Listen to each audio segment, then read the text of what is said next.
Okay, so we're told that a ball starts at point A and it's bounced off a wall to end up at point B. So it starts at A, it's sent and bounces off this wall and ends up at point B. What translation vector represents the path of the ball from A to PR? So PR is our wall, the line going from P to R. What translation vector represents the path from A to where it hits the wall? Now, a translation vector looks a lot like a point. It just has these different symbols rather than parentheses. So it has a comma in the middle, and the first part of the translation vector tells us what happens to x. Okay, so it tells us how far x is moved and whether it's moved up or down. It's very similar to graphing a point. And the second coordinate tells us what happens to the y value of our point. So we need to know what happens to get us from here to here. How far does our x change and how far does our y change? Well, to get to the wall, my x, I would have to go over 1, 2, 3, 4, and then I have to go up 1, 2, 3. Now, x's are movement right and left. If you move to the right, it's positive. If you move to the left, it's negative. So we moved 1, 2, 3, 4 to the right. So our x value has a positive 4 added to it. And then we had to go up 1, 2, 3. Now, y values go up and down. Up is positive, down is negative. So since we went up 3, the y of our translation vector is 3.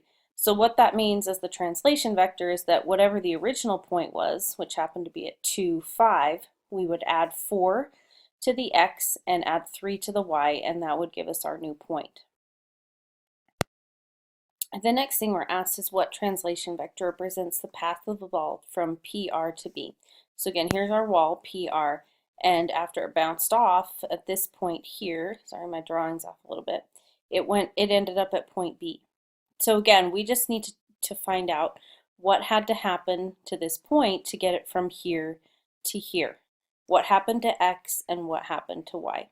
Again, the first coordinate of our vector is what happens to x, and the second coordinate is what happens to y. So if I'm starting here and I want to end up here, how far do I have to go over? Well, I have to go over 1, 2 to be directly above it, and then I have to go down 1, 2, 3, 4, 5. So the x part of my vector, I went 1, 2 to the right. Going to the right is positive when we're graphing, so my x is a positive 2. And then I had to go down 1, 2, 3, 4, 5 spaces. We went down, and when we go down for a y, it's negative.